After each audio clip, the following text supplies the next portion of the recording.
Hi everybody. Today I wanted to talk about paid links, and specifically, what are the web spam team's criteria for paid links? Now, this is kind of interesting because the vast majority of the time, things are incredibly clear. People are paying money outright for links based on PageRank, flowing the PageRank, trying to get higher rankings. So here's an example spam email that I got.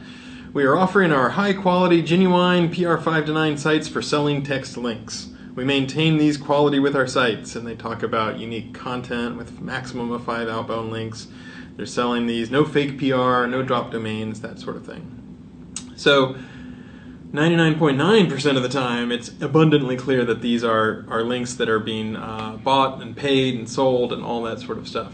But every so often, people like to split hairs, and the last question's like, okay, Matt, but what about if I, don't give the guy money, but maybe I buy him some beer and a pizza, and then he happens to write about my site, those sorts of things. So I wanted to walk through sort of the criteria that we use when we assess whether a link would be paid or not. And the main thing that I want to say up front is, these are some of the criteria, but just like the web spam guidelines basically say, look, anything that's deceptive or manipulative or abusive, we reserve the right to take action on. It's the same sort of thing. If we see a new technique that people are trying to exploit people's trust or something like that, we're willing to take action on that as well. But if you look at it in a pretty clear lens, you can see that people like the Federal Trade Commission, the FTC, have actually defined what does it mean to have a material connection, if you are compensated.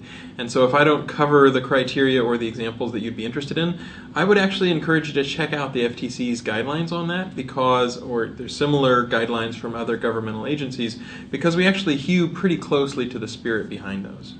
So first off, what is the value of what you're getting? Even Google's Code of Conduct recognizes that if you get a $1 pen or something like that, that might not change your behavior. And so, if you go to a conference and you pick up a free t-shirt that's probably pretty low quality, that's probably not going to change how you behave, right? That's not going to change your behavior. On the other hand, if someone pays you outright $600 to link to you, that is clearly a lot of value. And so on the spectrum between a pen and a t-shirt all the way up to something of great value, that's one of the criteria that we use. Another good one is how close is something to money. So again, the vast majority of the time people are actually giving you money. Sometimes people might say something like, hey, I'd like to send you a gift card. Well, gift cards are pretty fungible. You can convert those to money and back and forth not too easily. On the other hand, something like, I'm going to give you a free trial of perfume, or I'm going to, buy you a beer or something like that, that's less of a connection. But we do look at how close something is to actual money whenever we're looking at those kinds of things. If somebody goes and buys you a dinner and then you write a blog post, 4 months later, and the dinner wasn't some huge steak dinner that with 18 courses or something like that, that's probably not the sort of thing that we would worry about, as you would guess. Another criterion that we use is whether something is a gift or a loan.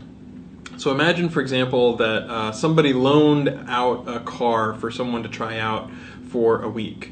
Versus giving them a car. There's a big difference there, because if you're loaned a car for a week, you still have to maintain the insurance on your car, you still have to make sure you've got a place to store it, whereas if someone gives you a new car, that is something of a completely different nature. And so if somebody is giving you a review copy and you have to return it, that's a relatively well-respected thing where people understand, okay, I'm trying this out, I'm a gadget reviewer or whatever, I get to see whether I like this camera or whatever, but I do have to send it back. Whereas if someone sends you a camera and then says, oh, you know what, just keep it, that's going to be something that's much closer to material compensation, in our opinion.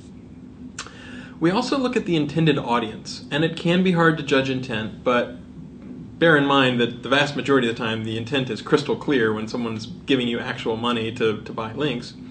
But take, for example, suppose someone went to a Salesforce conference, so they're at Dreamforce, and they represent a nonprofit. And so they managed to say, okay, I'm a nonprofit, I'd like to try out your service.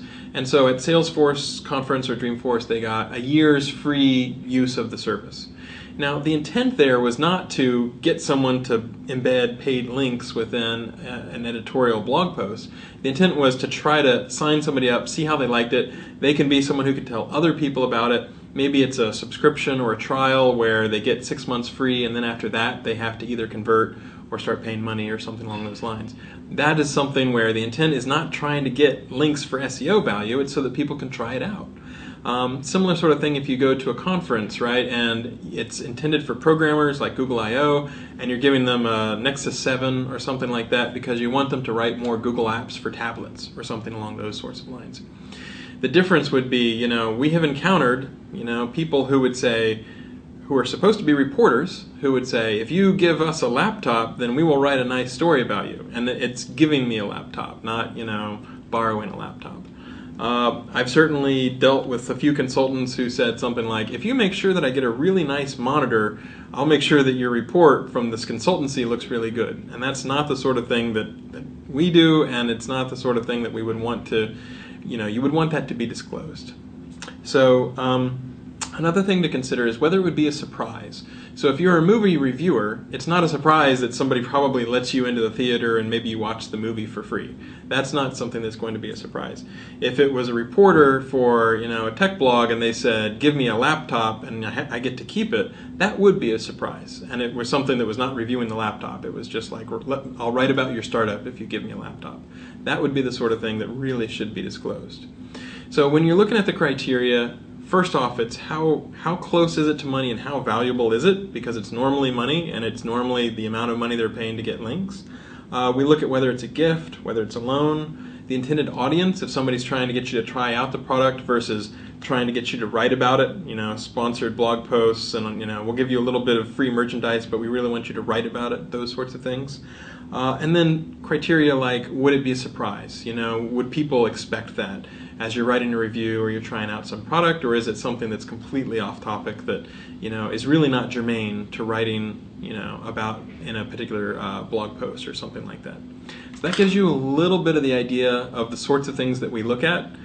Again, most of the time it's really clear because money is changing hands, but in general, those are the sorts of things that we look at. If you have more questions, I'd encourage you to check out the FTC's guidelines.